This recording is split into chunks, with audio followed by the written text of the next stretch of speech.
এটা আমি ওকে গিফট করলাম, গিফটই বলতে পারো। তো ও জানে না করে একটা আমি জিনিস অর্ডার করেছিলাম মানুষের জন্য, সারপ্রাইজ, ও জানে না। তো চলো, চলে এসছে, আমাকে এক্ষুনি ফোন করেছিল ডেলিভারি বয়। তো যাই দেখি নিচে, পার্সেলটা নিই।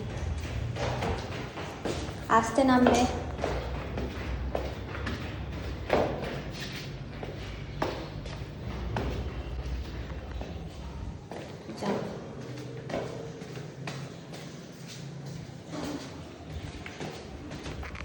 ওটিপি যে মোবাইলে ফোন গেছে। আচ্ছা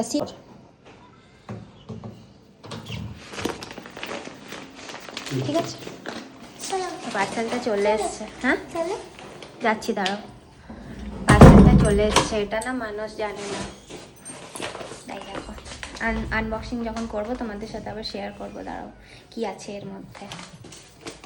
এটা আমি ওকে গিফট করলাম, গিফটই বলতে পারো। তো ও জানে না, আমি আবার শেয়ার করব সন্ধ্যেবেলায় যখন ও আসবে অফিস থেকে। ওর রিয়াকশানটা আমি দেখবো আর কি, কেমন কি রিয়াকশান তোমাদের সাথেও শেয়ার করবো আবার।